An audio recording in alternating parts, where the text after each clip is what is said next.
Okay,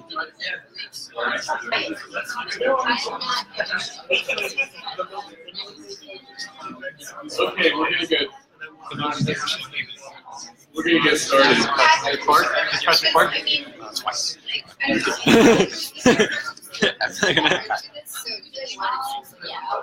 I don't know how I think doing. All right, we're gonna get started. But like the last panel, I don't know if we do something. All right, so welcome to the closing plenary event of the 10th Annual Platypus Affiliated Society International Convention. So I'm Chris Catrone, I'm the president of the Platypus Affiliated Society, and we're going to do something a little bit unusual this year. We usually have a closing plenary panel discussion, but what we're going to do this time instead is a talk by me, solo, and then a discussion with the audience, Q&A. This talk, 1918 to 2018, the century of Counterrevolution, is my Platypus Affiliated Society President's Report for this year. I always give a public President's Report at our convention, and we've done on several different topics over the years. So this year it is on the theme of the convention itself. Usually it's a different theme, but this year it's the theme of the convention itself. I'll be making reference to a few media clips from various films, from pop culture, at various points in my talk. All right, so let me just begin. Recently, I came across a 1938 article by the left communist Paul Maddox Sr. titled "Karl Kautsky, From Marx to Hitler." In it, Maddox asserted that the reformist social democracy that Kautsky ended up embracing was the harbinger of fascism, indeed of Nazism. There is a certain affinity to Friedrich Hayek's book On the Road to Serfdom, in which a similar argument is made about the affinity of socialism and fascism. If Kautsky led to Hitler, as Hayek and Maddox aver, then this is because the counter-revolution was in some part in the revolutionary tradition itself. The question we face today is whether and how the revolutionary tradition is still within the counter-revolution. For that is what we live under. It is the condition for any potential future for the revolutionary tradition whose memory we seek to preserve. 2018 marks two anniversaries, the 100th anniversary of the failed German Revolution in 1918 and the 50th anniversary of the climax of the New Left in 1968, which is the topic of our opening plenary panel discussion last night down at the University of Chicago. Moishe Postone, an important figure for Platypus, died this year, and his death marks the 50th anniversary of 1968 in a certain way. A strange fact of history, this is going to be a little bit of a tangent, a strange fact of history is that both Thomas Jefferson and his fellow founding father, but bitter political opponent, whose presidency Jefferson unseated in his Democratic-Republican Revolution of 1800, John Adams, died on the precise 50th anniversary of the Declaration of Independence, on July 4th, 1826. They both died the same day, on the 50th anniversary of the 4th of July, the original 1776 date.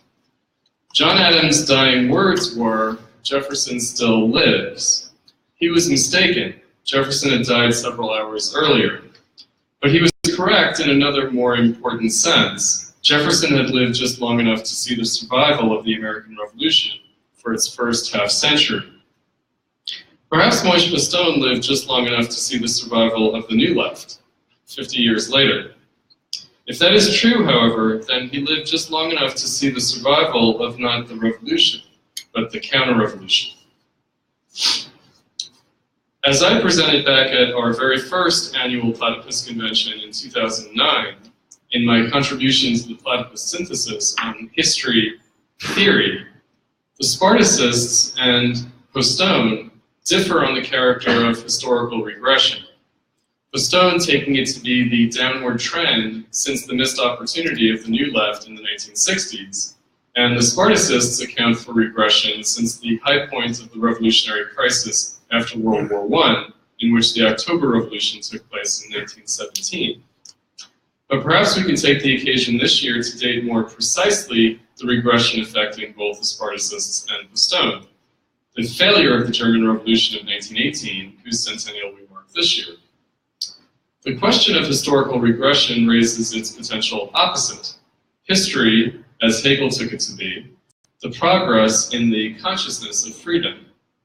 What we face in 2018 is that the last 50 years and the last 100 years have not seen a progress in freedom, but perhaps a regression in our consciousness of its tasks, specifically regarding the problem of capitalism. Where the Spartacists and Postone have stood still, waiting for history to resume, either from 1918 or from 1968, we must reckon with not history at a standstill, but rather as it has regressed. In this, we are helped less by Hegel or Marx, but more by Friedrich Nietzsche, whose essay on the use and abuse of history for life, from 1874, I cited prominently in my Platypus synthesis contribution back in 2009. There, Nietzsche wrote that, quote, "A person must have the power and from time to time use it to break a past and to dissolve it in order to be able to live. People or ages living in this way, by judging and destroying a past, are always dangerous and in danger. It is an attempt to give oneself, as it were, a past after the fact, out of which we may be descended in opposition to the one from which we are descended." He goes on, "Here it is not righteousness which sits in the judgment seat, or even less mercy, which announces judgment, but life alone, that dark, driving, insatiable, self-desiring force." Nietzsche pointed out that there is a danger in the attempt to give oneself, as it were, a past after the fact, out of which we may be descended in opposition to the one from which we are descended. It is always a dangerous attempt because it is so difficult to find a borderline to the denial of the past, and because the second nature is usually weaker than the first. So the question we have always faced in Platypus is the borderline between freeing ourselves from the past, or rather participating in its liquidation. Are we gaining or losing history as a resource? In losing its liability, we might sacrifice history as an asset. We must refashion history for our use in our present need, but we might end up, like everyone else, abusing it. It might end up oppressing rather than freeing us. Okay, so my first clip, I have two versions of it. I think this is the, yes, this is the better one. My first clip is from Indiana Jones and the Last Crusade. Oh, can we cut the lights on them? Or at least a little bit.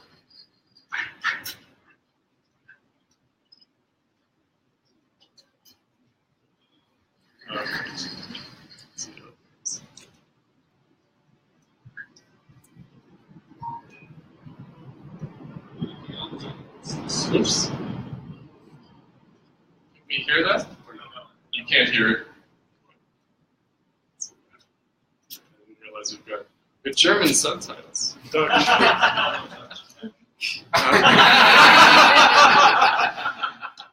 Interestingly enough. Okay, this is a very short clip. Archaeology is the search for facts, not truth. If it's truth you're interested in, Dr. Tyree's lesson, that's right down the hall.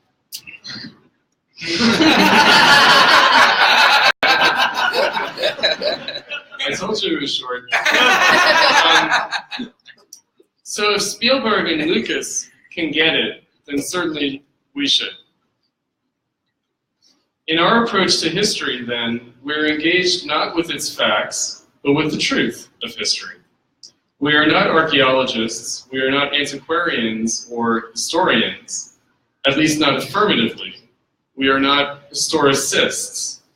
The events and figures of the past are not dead facts awaiting discovery, but are living actions. Past actions that continue to act on the present, which we must relate to. We must take up the past actions that continue to affect us and participate in the ongoing transformation of that action. How we do so is extremely consequential. It affects not merely us today, but will affect the future. History lives or dies, is vital or deadly, depending on our actions. We are here to consider how the actions of not only 50 years ago in 1968, but 100 years ago in 1918 affect us today. But to understand that, we must consider the past actions that people 100 years ago, in turn, were affected by. We must consider the deeper history that they inherited and sought to act upon. Last year, we marked the 100th anniversary of the Russian Revolution of 1917. In the closing plenary panel discussion at our international convention, in which I participated alongside Brian Palmer and Leo Panich, I raised the possibility that, after a century, we had the opportunity of approaching this history differently. There, I said that the paradox of 1917 is that failure and success are mixed together in its legacy. Therefore, the fact that 1917 is becoming more obscure is an opportunity as well as a liability.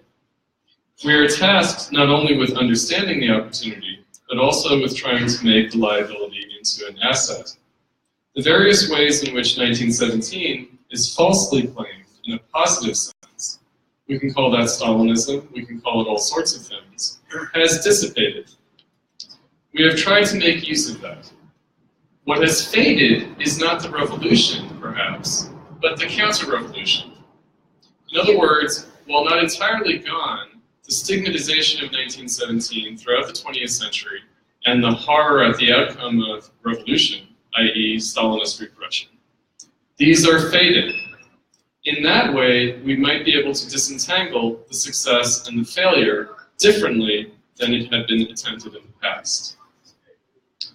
This year, we must reckon with the changing fortunes over the last century, not of the revolution, but rather of the counter-revolution. If not the revolution, but the counter-revolution has disappeared, perhaps this is because it has become invisible, naturalized. It is so much the fundamental condition of our time that we don't even notice it. But that does not mean that it does not continue to act upon us. It might be so powerful as to not even provoke resistance, like atmospheric pressure or gravity. The effort it takes to read history against the grain, Benjamin said it must be done with the leverage of a barge pole, is in denaturalizing this history of the counter-revolution to make it visible or noticeable at all. Can we feel it? This has changed over the course of the past century. In the first half-century, from 1918 to 1968, the naturalization of the counter-revolution took certain forms. In the last half-century, since 1968, it has taken other forms. We can say indeed that the action of the counter-revolution provoked more resistance in its first 50 years, from 1918 to 1968, than it has in its second 50 years, from 1968 to the present. That would mean that 1968 marked the decisive victory of the counter-revolution, to the degree that this was not already entirely settled in 1918. As Richard pointed out, Richard Rubin, at my presentation at this year's 4th Platypus European Conference in London, my presentation there on the death of the millennial left, there has been nothing new produced, really, in the last 50 years. I agreed and said that whatever had been new and different in the preceding 50 years, from 1918 to 1968, Heidegger's philosophy, for example, was produced by the counter-revolution's active burial of Marxism. Max Weber had remarked to Georg Lukács in 1918 that what the Bolsheviks had done in Russia in the October Revolution and its aftermath would mitigate against socialism for at least 100 years. He seems to have been proven right. But since 1968, such active efforts against the memory of Marxism have been less necessary. So we have had not so much anti-Marxism as the naturalization of it. Ever since 1968, everyone is already a Marxist, as Foucault himself said, precisely because everyone is already an anti-Marxist. This is how things appear, especially this year in 2018, and necessarily so. The failure of the 1918 German Revolution was not only that, it was the failure of Marxism as a world historical movement. As Rosa Luxemburg posed the matter, the failure of revolution in Germany was the failure of revolution in Russia. 1918 and 1917 are inextricably linked. But the failure of 1918 has been hidden behind the apparent success of 1917. The failure of 1917 wears the deceptive mask of success because of the forgetting of the failure of 1918. Marxism failed. This is why it continues to fail today. Marxism has forgotten its own failure. Because Marxism sought to take up the prior, that is to say the bourgeois revolutionary tradition, its failure affected the revolutionary tradition as a whole. The victory of the Counterrevolution in 1918 was the victory of Counterrevolution for all time. What do we mean by the Counterrevolution?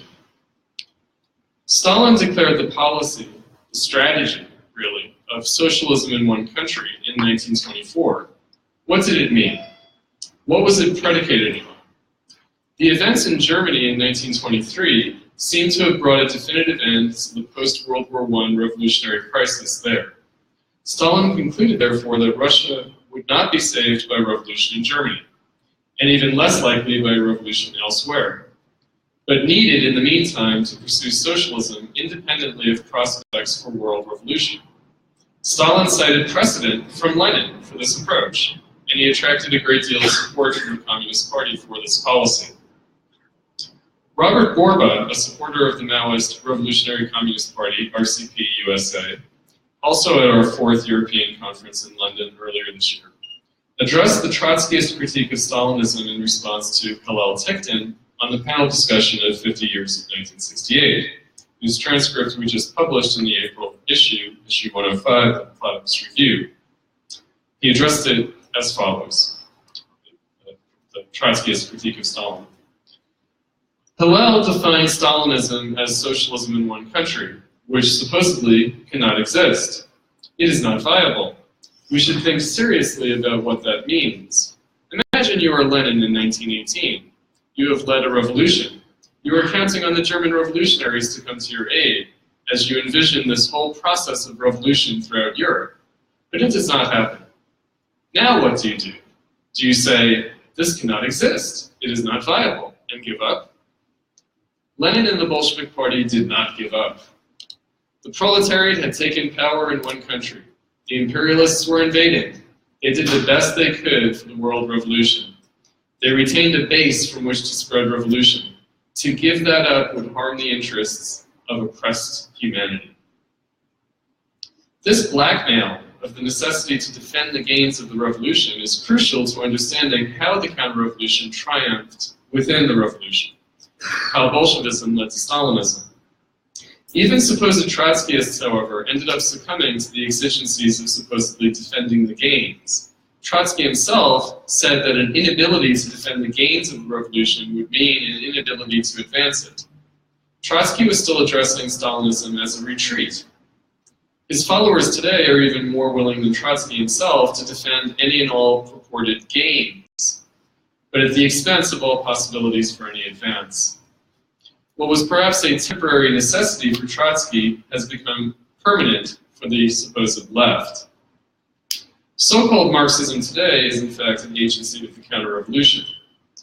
It has become part of the counter-revolution's ongoing action, which is why it is not surprising that the left today even champions the counter-revolution by denouncing the revolutionary tradition. But this didn't happen just recently, but has been going on increasingly over the course of the past century. First in small ways, but then, finally, comprehensively. Equivocations became judgments against the revolutionary tradition. It began in marked ways, at least as early as the late 1960s. For instance, in 1967, Susan Sontag wrote in the formerly communist and then Trotskyist-affiliated journal Partisan Review that, quote, "If America is the culmination of Western white civilization, as everyone from the left to right declares, then there must be something terribly wrong with Western white civilization. This is a painful truth. Few of us want to go that far. The truth is that Mozart, Pascal, Boolean algebra, Shakespeare, parliamentary government, Baroque churches, Newton, the emancipation of women, Kant, Marx, Balanchine, Ballets, et al. Don't redeem what this particular civilization has wrought on the world. The white race is the cancer of human history. It is the white race, and it alone, its ideologies and inventions, which eradicates autonomous civilizations wherever it spreads, which has upset the ecological balance of the planet, which now threatens the very existence of life itself." Sound familiar? It is a voice very much for our time, 50 years ago. Here, Sontag explicitly rejects the revolution, parliamentary government, and the emancipation of women, and Marx included, because of its, quote, eradication of autonomous civilizations wherever it spreads. Well, hello, that's what revolutions do. They eradicate the prior civilization. Let's accept this characterization of Western white civilization by Sontag, but try to grasp it through the revolution. What is America the culmination of exactly? Let's look to its founding father, Thomas Jefferson, and think about the American revolutionary leader alongside the protagonist of the 1918 German Revolution, Rosa Luxemburg. So I'm going to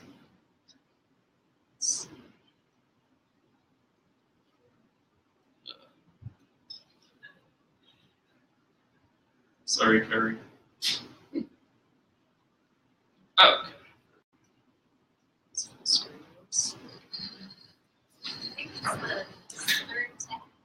That's Jefferson. Jefferson. Oh, that's Uh, do the green button and it'll make it big. oh, this one. Okay, here we go. All right. Okay, are we ready? We're gonna kill this film, baby.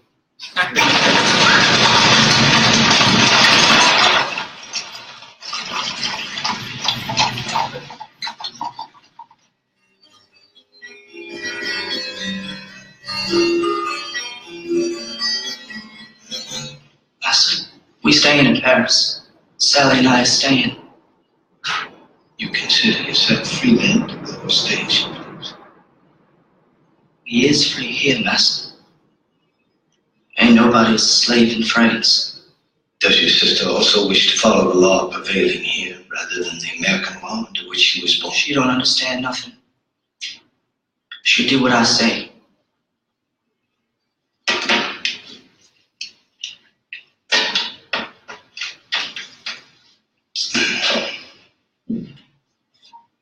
With no regard for what I say.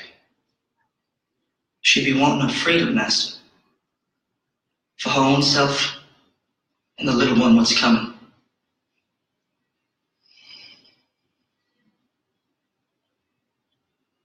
So you, James, will provide for Sally and her child. I'll be getting working wages. Remember, once I have left and you are here on your own, there's nothing more I shall be able to do for you. You will be living among strangers in a strange land of which you do not even know the language. I know some. More than you, master. Yes, well, that's true. But if, James, listen to me. If I say come home to Virginia, and I shall give you your freedom. You give me my freedom? That is what I'm proposing. My papers and all? Everything that is legally required to release you from my ownership.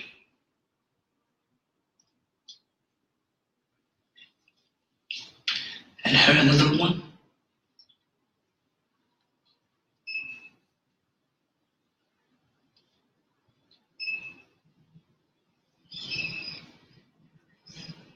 What do you say, Sally? Nothing very You and your child will be free to leave Monticello and earn your living elsewhere as a free woman. Where's that going? Wherever you wish. Where do I go?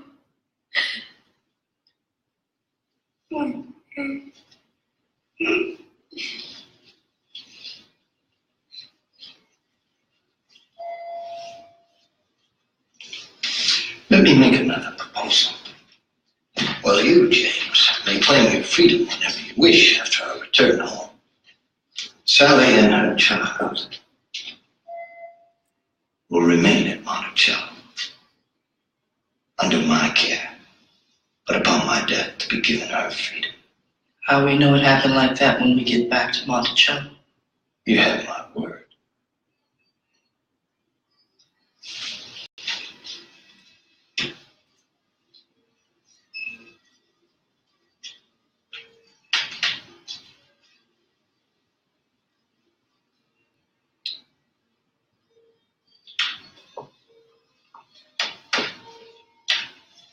You wish me to swear an oath on the Bible?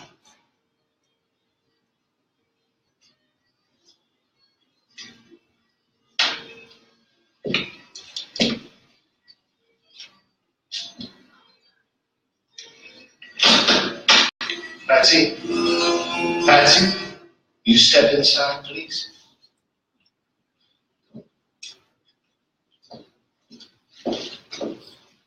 Close the door.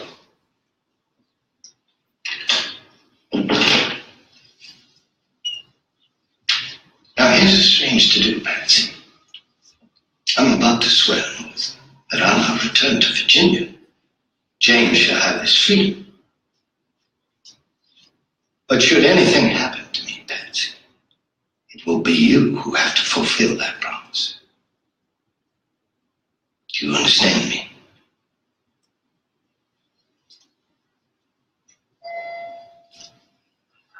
And further, there's an oath to Sally that she too upon my death shall be free. Her and the little one, what's coming? Yes, Sally and the child she is expecting. And all other children that may be born to her in the future. Do you bind yourself to that?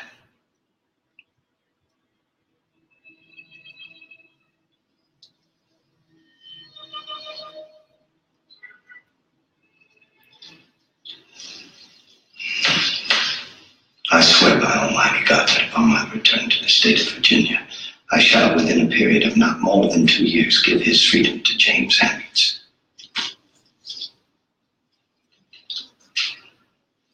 Since, however, James was brought to Paris at great expense to me for the purpose of learning the art of French cookery, he shall continue to reside at Monticello in my service until he shall have taught the same art to such persons as I shall place under him.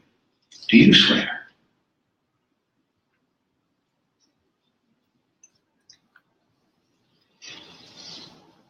I swear.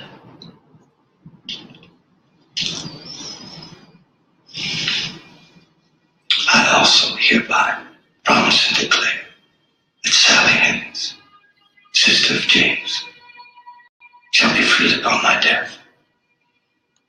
Likewise, all children born to her shall be freed from my ownership or that of my heirs upon reaching the age of 21. Do you swear, Patsy? I swear.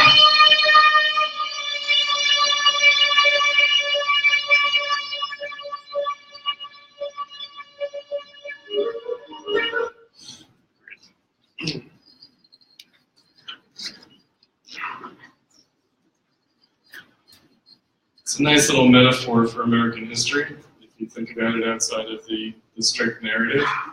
In other words, the existence of Thomas Jefferson as the founding father of America in a literal sense, father of white America, father of black America, in this way. So let's look at the apparently antithetical case, which is to say Rosa Luxemburg. bring it up to 1918. So,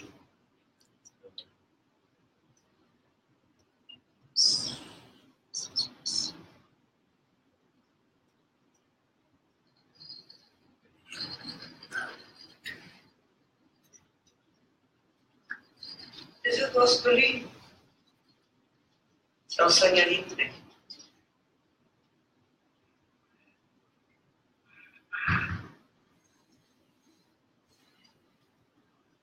Sonitschka, ich fühle, dass wir darunter leiden, dass die Jahre unwiederbringlich vergehen. Dass wir leben. Aber wir werden leben. Wir werden noch Großes erleben. Manchmal denke ich, der Krieg wird immer so weitergehen. Und Karl und sie kommen nie mehr heraus. Wirklich. Ich möchte sie in einen Rausch des Lebensglücks tauchen. Ich will ihr Recht darauf fest verteidigen. Sehen Sie, jetzt sehen wir erst einmal eine ganze alte Welt versiegen. Jeden Tag ein Stück. Es kann aber doch sein, dass wir alle für immer versinken. Ich glaube an den braven Maulwurf von Geschichte. Er wühlt und wühlt, bis er die ganze festgefügte Wirklichkeit unterhöhlt hat. Sehen Sie mal. Selbst in einem Gefängnishof schafft es ein Maulwurf ans Licht zu kommen.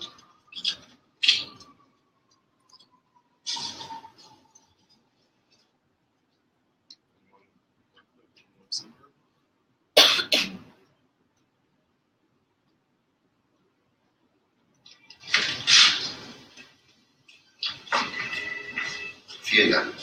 Diesen Viertel vermutet sie bestimmt nie. Neukölln wäre mir lieber. Die Nacht ist für sie.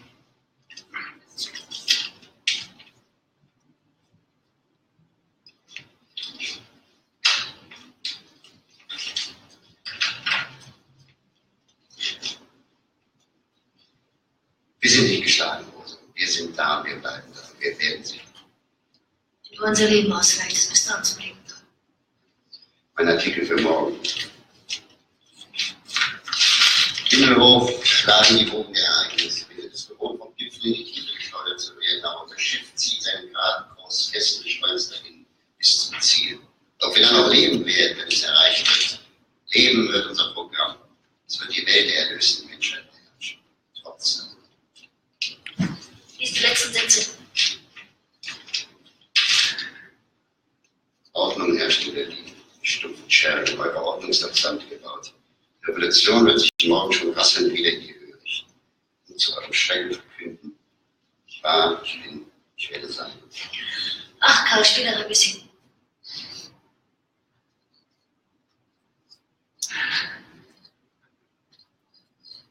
So Sonia Liebknecht, said to Luxemburg in that scene, in her preceding scene, sometimes I think that the war will go on forever. And in certain respects, of course, World War I has gone on forever. We are still fighting over the results of World War I, for instance, in the Middle East. And she said, but it could be us who will soon disappear without a trace. And of course, that's really what we're here to discuss today. Luxemburg's I was, I am, I shall be, and Liebknecht's despite everything, are they still true?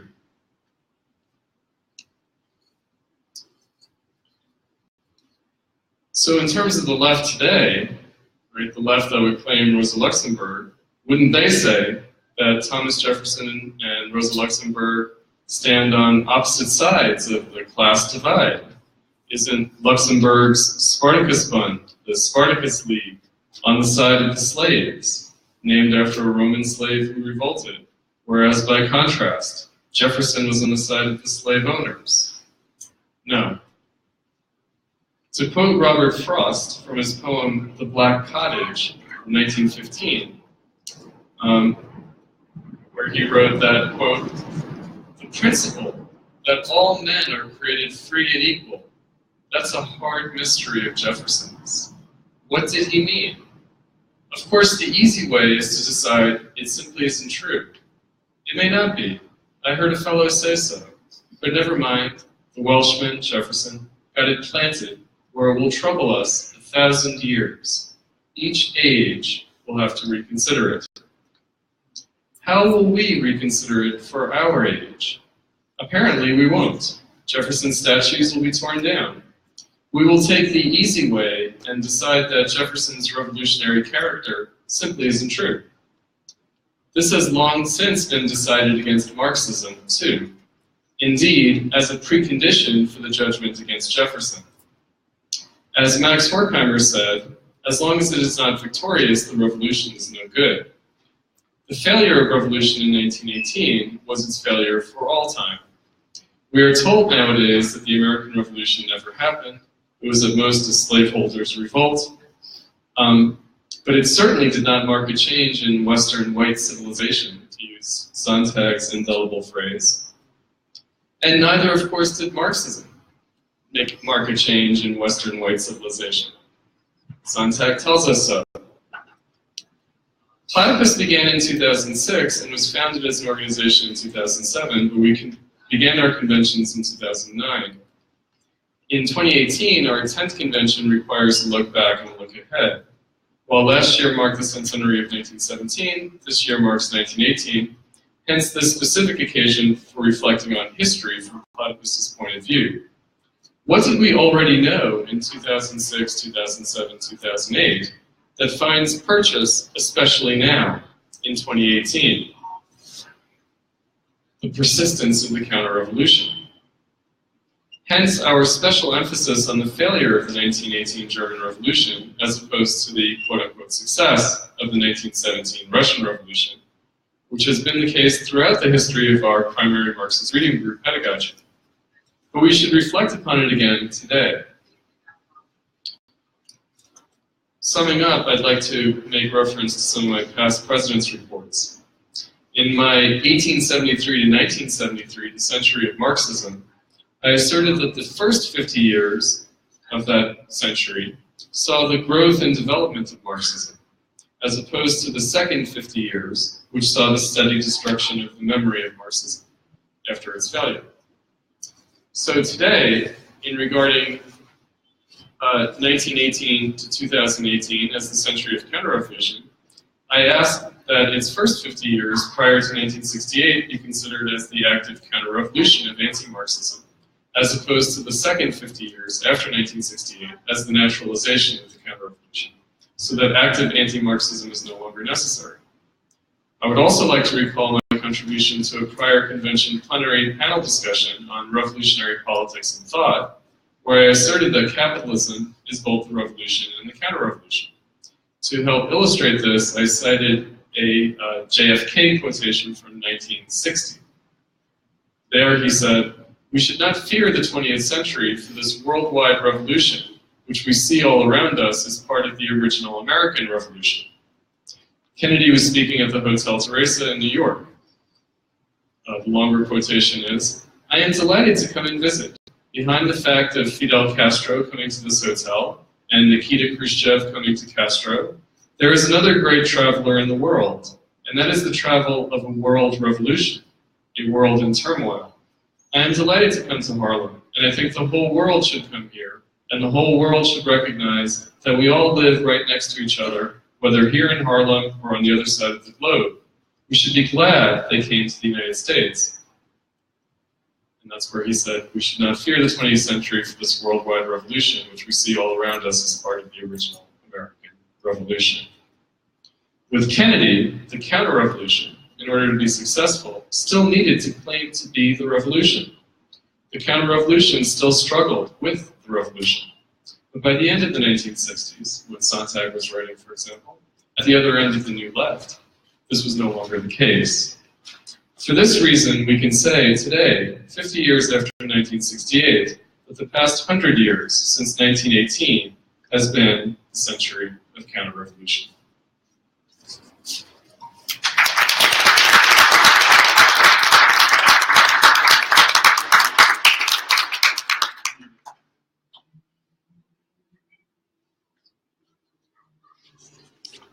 Do we have a microphone for questions? Just so that everyone can hear.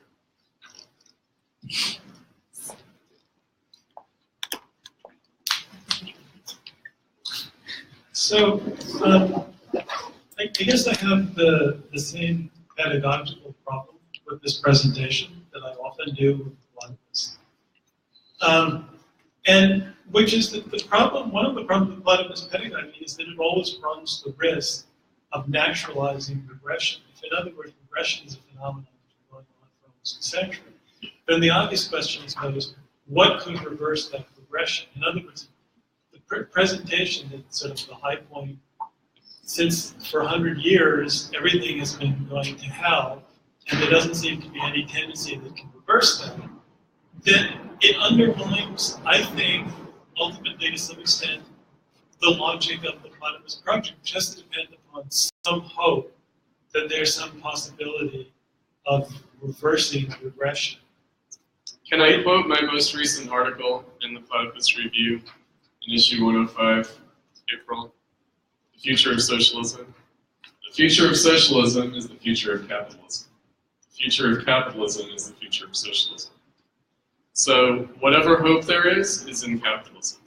That's where I tried to start by saying that, for instance, Trotskyism and offshoots of Trotskyism, Marxist humanism, Dunevskaya, Hegelian Marxism, is concerned with the counter-revolution in the revolution. We, on the other hand, have to be concerned with the revolution in the counter-revolution, if that makes sense. In other words, if it's been a century of counter-revolution, and if we're still thinking about these things, then maybe it's because not only does the revolution bear the counter-revolution within it, but the counter-revolution bears the revolution within it still. But one other point, and then this is another bit of counter-pedagogy, is that, like, in terms of the Kennedy versus the Sontag vote, I mean, I think that a central part of that, which is again minimized in Platypus pedagogy, is the context of the Cold War. I mean, one of the aspects of the Cold War is that the two antagonists in the Cold War were both fragments of an Enlightenment promise. No, I would say not the Enlightenment. They're both fragments of the revolution. All right. And there's a big difference between the revolution and the Enlightenment. Well, okay. In other words, you're selling the Soviet Union short by just calling it Enlightenment. Okay. I don't. But what I want to point out is that in effect, what Sontag does, right? I mean, the obvious logical fallacy in her white race comment is that the things that are attributed to the white race are really products of a worldwide non-racial phenomenon, which is bourgeois civilization, capitalism, the Industrial Revolution, etc., which have obviously no racial component. How do you know that? Because you see the same phenomenon with people with all different color skins and Maybe races. they're just colonized. Okay. I'm not.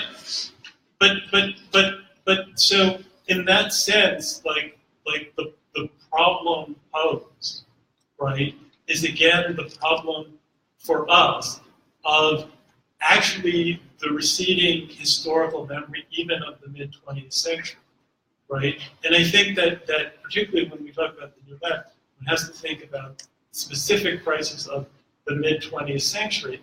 And also, you know, if you're talking about 1918, to Lenin and Trotsky and people at that time seemed an incidental defeat, right? In other words, it didn't seem an inevitable defeat. It seemed a setback, right? And the whole premise of Trotsky's entire political career up to 1940 is that there were a series of, to quote Lemony Snicket, unfortunate accidents. I would say something else, Or events, which is to say, unfortunate events, not but only they could be reversed. Not only was 1918 seen as a temporary setback, but 1917 was seen as a permanent victory. In other words, they thought that even if they went down, they'd go down the way the commune did, as an inspiration to the future. Right, And that has not turned out to be the case. They didn't turn out to be the case, and it isn't because of Stalinism. And the essential wish of much of the left is that essentially the counter-revolution had triumphed in 1918, and Lenin and Trotsky had gone down like the commune. Nobly, and then one would have been easy to celebrate the Bolshevik Revolution. As martyrdom. As martyrdom. And yet, of course, it was martyrdom. In In other words, the Russian people and Stalinism did martyr themselves for the revolution. Okay. Well, yes. And not only the Russian people, the Chinese people, the Vietnamese people, the Cuban people, the Korean people, right? Okay, but analytically, Why isn't it that all- makes it impossible to make sense of the 20th century. This is just the That's why desire it for has the to be the 20th century of counter-revolution. But that's just the desire for the 20th century not to have happened, and the 20th century did happen. Actually, the 20th century didn't happen. In other words, no, in all seriousness, the 20th century didn't happen. When they tear down the statues of Thomas Jefferson, then the 18th century won't have happened either. And then what? We'll be left with the 19th century. Right. Can I ask a follow-up to that? Which is kind of, I think, related to what Richard was asking, which is you brought up the Nietzsche quote at the beginning about the necessity of dissolving the past and choosing a new one, out of which you might be able to act in a way that's helpful for life as opposed to stultifying. And then, like, at the end of the quote, he says, but there's, like, a problem because it's hard to walk the line between that and just denial of the past, which I think is kind of what Richard is asking. Exactly. And so I was And that's wondering... why I quote Nietzsche, to get under Richard's skin. I was wondering how we might walk that line, or what the difference would be between just denying the 20th century and dissolving it such that we are able to act in a way that we weren't able to. Okay, so something that came up, I think, in digesting the event on 1968, and also in anticipation of our panels on 1968, one thing that we recognized this year that's different from the 40th anniversary of 1968 and 2008, when Platypus was starting out, was that we might be the only ones really taking 1968 seriously. We might be the only ones taking the new left per se seriously. That in fact, what might be happening instead is that the new left is being kind of assimilated into not only the present, but also the earlier old left. So the specificities of the new left and also the actual opportunity of the new left is being liquidated. We take the 1968 seriously because we take 1917 and 1918 seriously. And that is my point. And that is my point. We're completely correct. The point is that the reason that we take 1968 seriously is that we take 1917 and 1918 seriously. And that was really, of course, my point. My point is that we can't really deal with 1917 or 1918 without dealing with 1968. It's not like we can skip over 1968. But we have to think about how 1968 looks in 2018 and how that affects how we think of counter-revolution. So early on in Platypus, we did the 3 R's, reform, revolution, and resistance, which was a formulation by Richard. And of course, knowing that we were going to put pressure on the category of resistance and think about how reform and revolution, the question of reform and revolution, or reform or revolution, had been eclipsed and actually liquidated by the question of resistance. Because if you're dealing with resistance, then the question of not only revolution, but also of reform disappears, actually. And so in this respect, of course, where do we trace that history back to?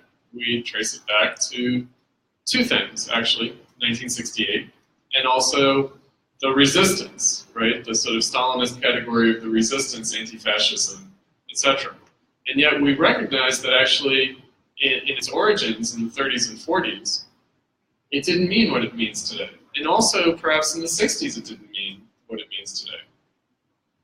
Right? In other words, the liquidation of the question of both revolution and reform by resistance hadn't been as self-evidently the case back then as it appeared now. And what that did was it actually changed the character of what it meant in the past. In other words, maybe what was a euphemism in the past was actually a substantial liquidation that wasn't yet apparent. Right? In other words, Stalinists used resistance as a euphemism. They wanted reforms, they even wanted revolution. They used resistance to win over liberals, etc. Whereas now it's not a euphemism, now it's the substantial category. And of course what that means is that all of human history becomes one not of reform or revolution, but of resistance. Meaning slaves have always resisted. Spartacus, right? I am Malcolm X, I am Spartacus. Right? It changes the character of history itself. It is the victory of the counter-revolution because it's the erasure of revolution. Completely.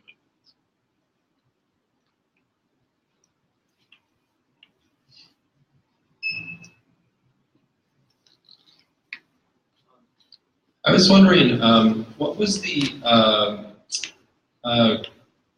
contemporary significance you were drawing out between, in the Jefferson-Luxemburg comparison? Was it that in both cases the revolutionary character of their legacy has been forgotten in favor of something?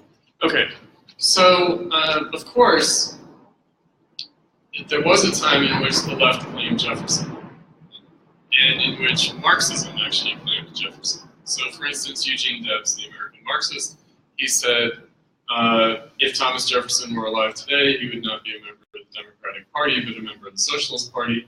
And if Abraham Lincoln were alive today, he wouldn't be a member of the Republican Party today, but a member of the Socialist Party. And he said the 4th of July is a socialist holiday, right? It's not an American nationalist jingoist holiday, it's a socialist holiday.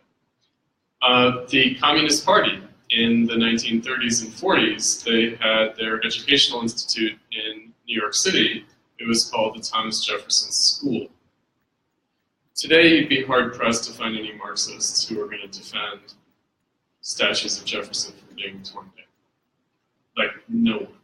And the particular political threat of erasing Jefferson's revolutionary tendencies is what exactly? Why? I mean, why draw from him as opposed to revolutionaries who didn't endorse slavery? Like, well, really, the particular importance of saving him. Oh, well, because he is the writer of the Declaration of Independence. In other words, he is the revolutionary.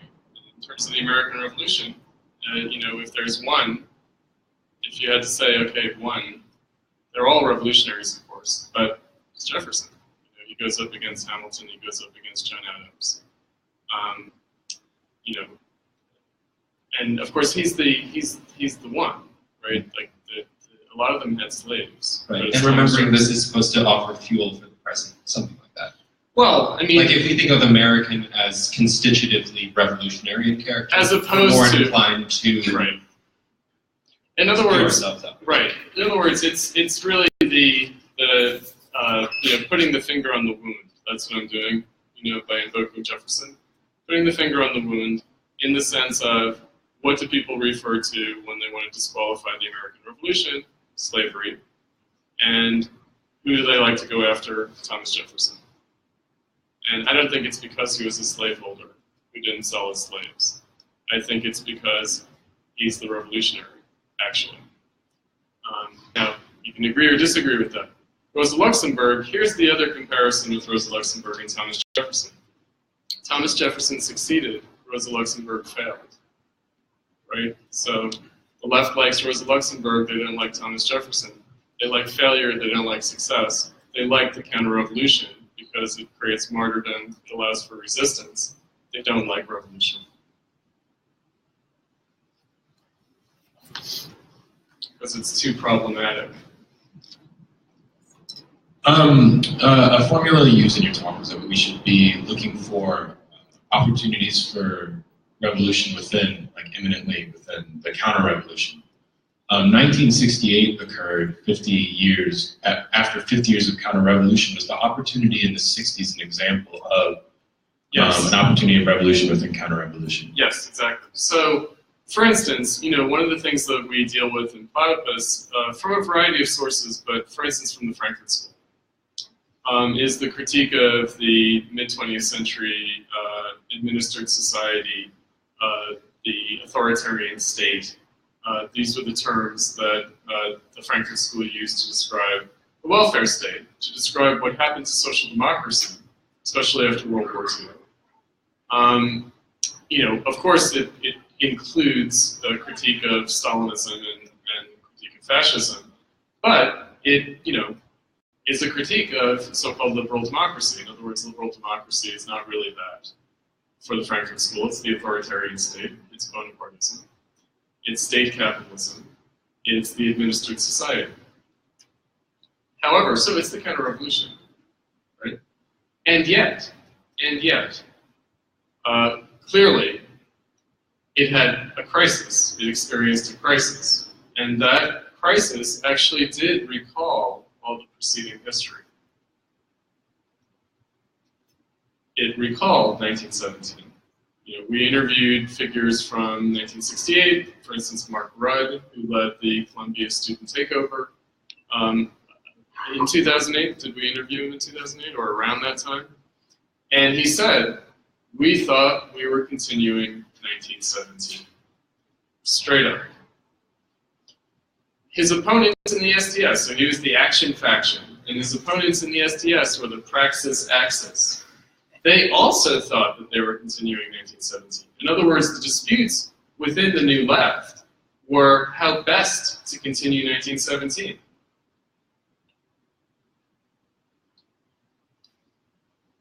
I guess I have a question to kind of follow up on that, because what I was planning to ask before the conversation took this direction was precisely about this, the way that the 1968 New Left discontent with state capitalism, the administered state, administered society,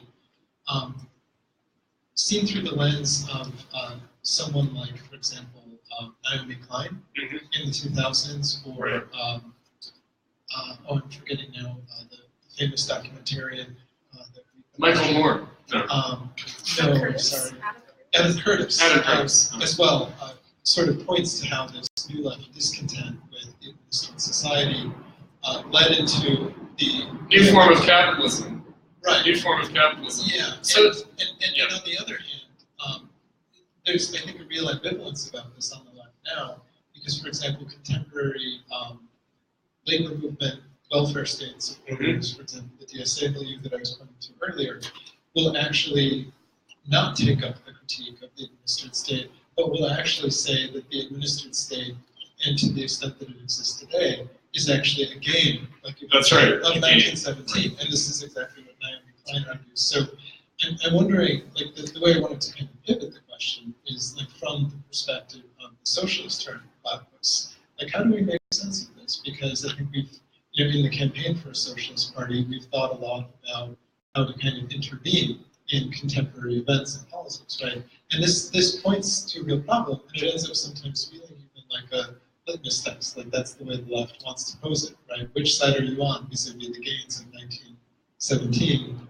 meaning the welfare state and the labor movement, such as it's still under attack from the kind of neoliberal revolution. So I know that's kind of a lot to chew on. No, it's good, because I think that it gets to the heart of the matter, in fact, which is to say that the result of the Russian Revolution was Stalinism and the aping of Bolshevism by fascism, the aping of Marxism, the aping of socialism by fascism, and to say that a kind of soft version of that was the social democratic welfare state, Keynesian Fordism, whatever you want to call it. You could see it undialectically in two ways. In other words, you could say it's progress, and then we just continue to advance it, the struggle continues. Or you could say, like Paul Maddock did, where I started out, Kautsky leads to Hitler, right? In other words, you could reject it entirely. You could say, actually, Lenin's responsible for Hitler, directly. What the German near right said. Sure. Okay, so a dialectical approach would say that it's precisely in that antinomy that we have to think about the persistence of the revolution and the counter-revolution, and obviously the persistence of the counter-revolution and the revolution. we, in starting out with Platypus, we talked about how the new right had been, like our first pass at the new left was that the new right was the doppelganger of the new left. In other words, it was not merely the product of the failure of the new left, but really grew up with the new left. And if it succeeded where the new left appeared to fail, maybe that is actually the new left's success. And also, we'd have to show how the new right abandoned its own program. In other words, Milton Friedman had a UBI right program back in the day. Yeah, that's right. So neoconservatism, neoliberalism, that essentially in the antinomy itself, new left, new right, you have the contradiction of the struggle for freedom presenting itself again. Now, of course, we're living on the other end of that, meaning we're living in the crisis of neoliberalism, which means that, well, a couple of things are going to happen, right? And we're already seeing it, which is to say that the left might want to go back to before neoliberalism. Again, what does that mean? Or they might want to defend neoliberalism, right? In other words, what they do is they sort of collapse the distinction in that history, and the contradiction within that history becomes liquidated. Can we get the microphone up here to Spencer? So, you know,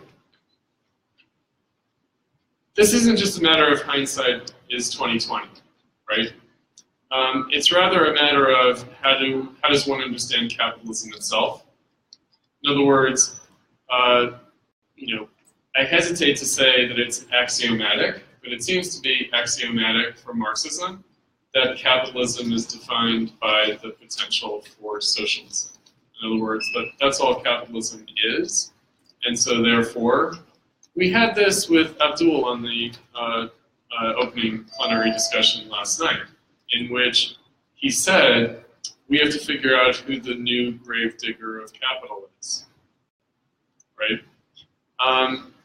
In one of his last talks, public speaking engagements, Moshe Stone in Vienna last fall talked about a couple of things. He talked about a few things, but just to string some themes together, he said that just as in the 20th century, fascism was the expression of the decline of the petite bourgeoisie, that now we have to think about the decline of the working class and the dangers inherent in that. So we saw the dangers of the declining petite bourgeoisie, now we're dealing with the decline of the working class and the dangers therein.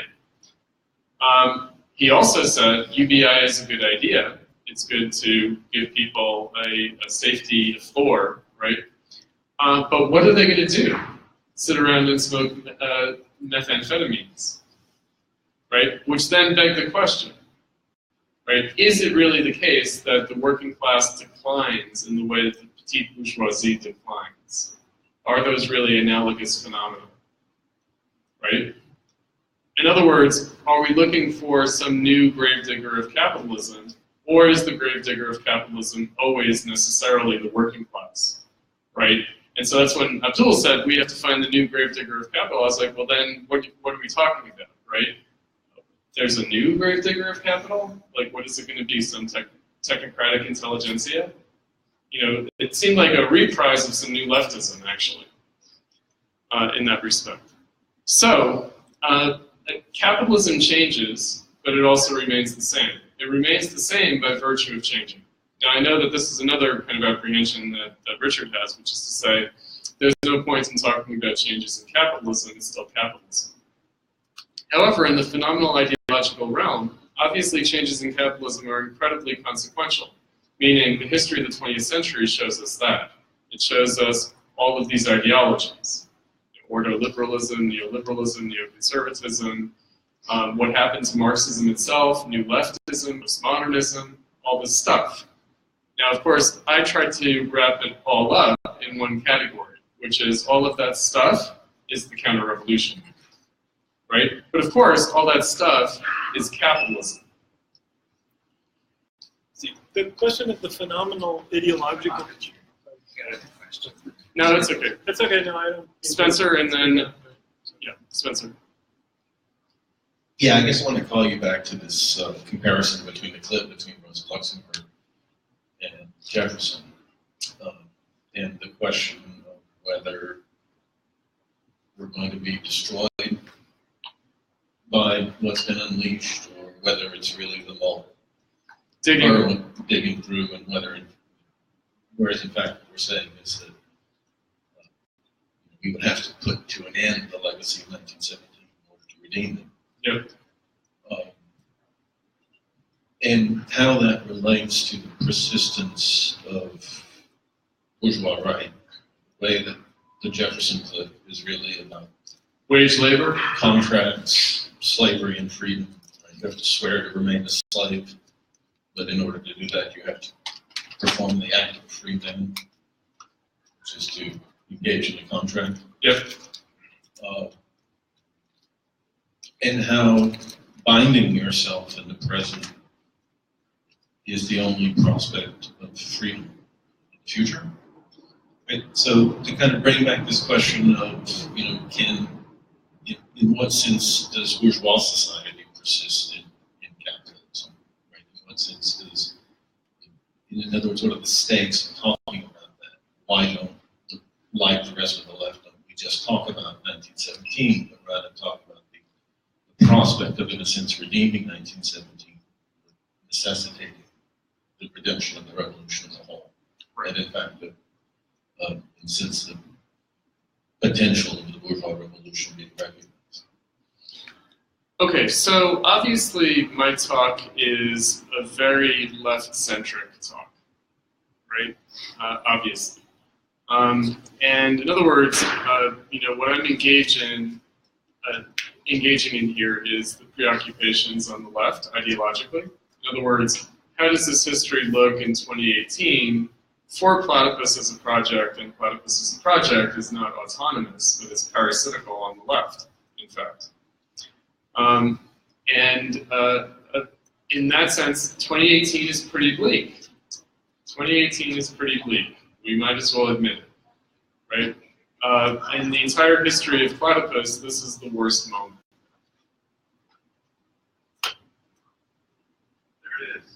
Right? They're tearing down, the statues of Thomas Jefferson. In other words, our worst fears about the legacy of the New Left are coming true. Right? In other words, the Susan Sontag quote is in the founding documents of Platypus. It's in the very first thing we issued as a project. And when I included it, I was like, are you going too far with this? Taking it too far, aren't you taking it a little bit too far? Rubbing their faces in it, aren't you? Right? Does anyone really care what Susan Sontag said in the fit of pique in 1967? Is that really the legacy of the New Left, or is that a caricature of the New Left? It's not. It turns out you can't even caricature it. Right? It's as bad as we think. It's worse. It's worse. Based on what? You picked an asshole quote from Susan Sontag that's wrong and didn't characterize anybody that I was involved with in the New Left. But it's playing out today. Young leftists today believe it in a way that even Sontag herself probably didn't. In other words, Sontag had to say it that stridently because she didn't really believe it. But people today speak it without their voice cracking. It's not about your generation, it's about my generation. Yes. Yeah, it's real. It's true of some people and not true of others. And you're characterizing a whole. We'll see. In other words, it might fall to building the whole edifice right upon this false premise. Well, I'm not building an edifice. Look, this is not an edifice. Look, this is not anything to stand in awe of, right? Not at all. I'm taking as one of my, thought figures in the background, Sebastian Haffner, Failure of a Revolution, his book on the German Revolution, when he said that the murders of Luxemburg and Liebknecht cut through the present like a searing laser beam. Well, that's probably still true today. But when that laser beam sears us, what does the wound look like? When the searing laser beam blinds us, what does that blindness look like, really? It looks like tearing down statues of Thomas Jefferson, saying there was no American Revolution. America's the culmination of white Western civilization and all the destruction that it's brought. That's what it looks like. When the counter-revolution wins, that's what history looks like to people. That's what my colleagues are teaching kids in school. I hate to say it, but they really are. Huh? First the Second Amendment, then the First. Yeah, well, certainly. Right.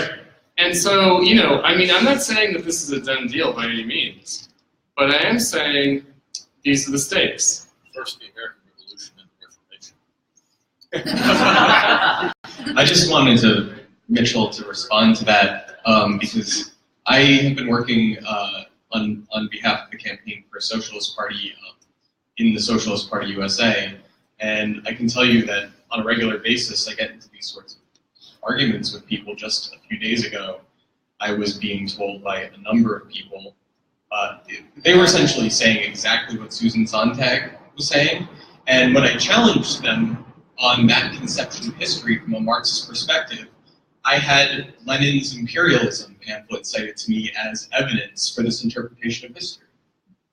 So I just wanted to. I mean, let me put it another way, which is to say, I don't want to gloss the point under the fireworks that came out in the early part of the Q&A, which is to say that Platypus might be left as the only ones who are really capable of, or interested in, maybe not capable of, maybe not ability, maybe just will. The will to consider what the missed opportunity of the 60s really was. Now it's true, Sontag, okay, right? It's an asshole quote from Partisan Review, which was pretty much a Cold War liberal, anti-communist, whatever, right? Yes, certainly. In other words, not representative. Not representative of what, though? Meaning, if there was a potential other than that, that's what's in danger of being lost, actually. That's what's in danger of being lost. And that's where, you know, the fancy footwork of Abdul on, you know, what's the difference between getting behind national liberation movements and a Browderite kind of opportunism and authentic support for national self-determination against oppression within the working class. Like, he didn't spell it out. He obviously has an idea, right? And that's why he said to Joseph, look, identity politics, that doesn't mean anything, because that doesn't give you, like, the full range of positions and possibilities. Because, of course, it does. He brought up the example of Steve Biko. And he brought up the example of Steve Biko, who, of course, was an anti-Marxist. He was a Fanonian, and, you know, he was a wretched of the earth Fanonian, and, you know, Biko, right. And it's like, again, of course, the struggles of the 60s were not all one thing. The danger, however, is that they're becoming one thing. Right? In other words, of course, identity politics is this, you know, category, and you could say it's idealist, or you could say it's a slander by the right. You know, maybe indeed, it was, if I'm not mistaken, it was a category invented by the right in the 80s. PC, I think PC and identity big. It's invented by the right. The danger is that, of course, maybe the right is correct about it, in the sense that what they were using as a kind of caricature slander, people are only too happy to embrace positively. At the danger of maybe throwing us back into the more kind of esoteric part of your talk, the issue of forgetting the 20th century, and that you then said to Richard, maybe also the 18th century would be forgotten. But then that would really render Marxism extremely obscure, because the issue of 1848 and the dictatorship of the proletariat and the critique of democracy would seem completely unreasonable to people that don't think democracy was anything worth fighting for. And so, I mean, then are we in the danger in which if people are actively doing away with the memory of the 18th century, then does, like, the potential future of Marxism then become irrelevant, because it would be about, like, defending the necessity for bourgeois rights? I mean, Would it even be that? I mean, that's the other thing. I mean, it's funny because it came up, American revolutions, in our internal discussion, we were talking about like American Revolution, American revolutions, meaning, right, maybe we should talk about 1776 and the Civil War differentially. And so the argument would be, no, there's just one American Revolution, and it continues, right? In other words, it continues not only, as John Quincy Adams put it, right, that let there be a civil war will be the last battle of the American Revolution. Now, of course, he wasn't anticipating the problem of capitalism, right? Or John F. Kennedy saying, okay, the Cold War, right? What are we really fighting over here? What are we struggling against the Soviet Union for? We're struggling against the Soviet Union for the mantle of the revolution, and guess what? It's our revolution, so we better claim the mantle, right? That all seems very quaint now, right? Like, in other words, the idea of, because what people will say instead is that 1776 slaveholders revolt. Okay, well, the real American Revolution is the Civil War, right? In other words, the American Revolution didn't really happen until the Civil War, and then, of course, it didn't win because of the failure of Reconstruction, etc. So there still wasn't an American Revolution, but it wasn't really a matter of 1776. It was a matter of the Civil War and Reconstruction, which failed anyway, right? So the 19th century, I'm not saying we should forget the 20th century and therefore we should forget the 18th century. I'm not saying that at all. What I'm saying is the question of the 20th century tends to be isolated from the question of the 19th century. That's what happens, right? In other words, when we think of Marxism, what do people think? They think of 20th century phenomena. They don't really think about the 19th century. And that's significant, right? And you see that, in all sorts of ways. I mean, I invoked Moish, the whole differentiation of Marx from Marxism, right? That whole idea that we're going to ditch Marxism, but we're going to preserve Marx, right? That's one way of dealing with the contradiction there. In other words, that, Marxism is Engelsism, but Engels was a good guy, in other words, Engels is no Joseph Stalin, so I'm not trying to say that, like that kind of thing. There's some attempt to sort of rescue the 19th century from the 20th century, right? But that dodges the matter, doesn't it? Because the 19th century, you can deal with Marxism as a kind of a noble movement, a kind of nice idea. Marx is the most, profound critic of modernity, as Moish put it, right, of capitalist modernity. But what about politics? What about the revolution? What about 1917? What about Lenin? What about Marxism, right? Marxism brings us into the 20th century, and that's where we have to deal with it, right? And we have to deal with what happened to it. There are two, there are two ways of thinking about 1917. From the standpoint, but there are two ways of thinking about 1917 from the standpoint of the failure of the 20th century, like from our perspective. But you can also think about standing from a high point of the middle of 1848, looking forward to 1917. And so to think about the 19th century doesn't necessarily mean to forget 1917 and Marxism as such. It just depends on from where you're standing. So if I'm hearing you correctly, what you're saying is that the counter-revolution of the 20th century may present an opportunity insofar as it may help us sublimate the 20th century in order to recover a certain revolutionary standpoint. Right, we have to think about what the 20th century was struggling with. Struggling against, struggling with, what was the agony of the 20th century about? Right?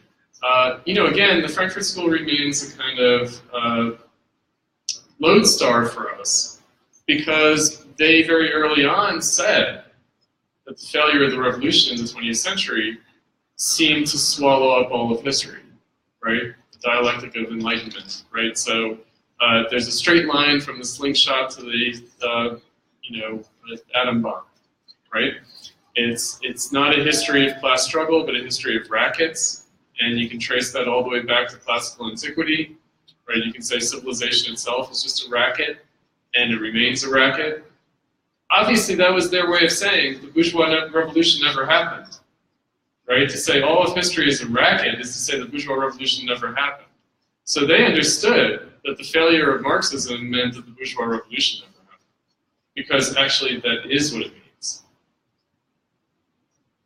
And so you have, these strange, half-hearted, confused defense of the Bill of Rights by the right, right? They don't know what they're defending, really. Freedom of speech, gun ownership, they don't know why they're defending that, really, like the Republicans, the NRA. You could take it further and you could say the ACLU doesn't know why it's defending freedom of speech either, really. So these are the stakes, right? And it's not like this just dawned on us now or 50 years ago. Like, it's been apparent for a long time. It's been apparent since the 1930s. But the question is, how does it really look today? I mean, I'm always haunted by something that Richard said early on in Platypus to me. He said, the problem with historical distance is that parallel lines converge. Right? The greater the historical distance, the more parallel lines converge. And what he meant by that was Trotsky and the Frankfurt School. In other words, that they become the same thing, even though they were quite different things in their own moment. To which I can only say, we have to make that into an asset. Right? The liability is obvious, that history is liquidated, parallel lines converge, differences assimilate. But we have to, in other words, if history is becoming all one thing, well, what is that one thing? You could say it's Western white civilization, or you could say it's the Counterrevolution. I basically made the argument for why it's preferable to say it's the Counterrevolution rather than to say why that's white Western civilization. So, you have one question back there first, and then go ahead, Bryce, and then we'll go. Oh, okay, go ahead. So I mean, like, I often think of kind of the rebel army in the Civil War as almost like the white army of the American Revolution, even though there's like an 85-year interlude. And they're very explicit, like Jefferson Davis says, America was founded on all men are created equal. That's wrong. We're going to found a country on white supremacy. So, like, they didn't think Thomas Jefferson was cool because he was a slave owner. They saw him as an enemy. Right. But just one thing, like, my sort of thought on this is like the 19th century was more honest. Yeah. There was this essay guy who was talking about, made this kind of hilarious comment. There's a teacher strike going on in Kentucky, and he was like, the Bolshevik Revolution started with the Wildcat strike. And that kind of but I mean, when I thought about last night. Wait a second, that was an opponent of the strike or a supporter of the strike? Supporter. Oh, okay. So a SALT member was like getting all excited on Facebook. Because I was going to say, you could just imagine that the Board of Education might say that too. And there were some people, right-wing people that said similar things, but I was just thinking about the May. I didn't really know that much history about May 1968, that it was like really 20 million workers on strike. And you look at... it was serious. May 68 in France was serious. But France might not have been such a serious country. Yeah. That's the caveat, right? It was a serious crisis for the French state, but maybe the French state wasn't going to lead the world to socialism. Yeah. So I guess my question is like, and then you look at Egypt in 2011, this goes even further than France. Like, they actually overthrew the president. But that's still not really a revolution. And so I guess my question is, what has changed in the century of counter-revolution where you see these quantifiably big things that we think of, that most leftist, Marxist-y type people think of as, what's the revolution? Well, it's not just liberals and Democrats, it's when the workers come out the streets, that's it. And everybody but it isn't anymore.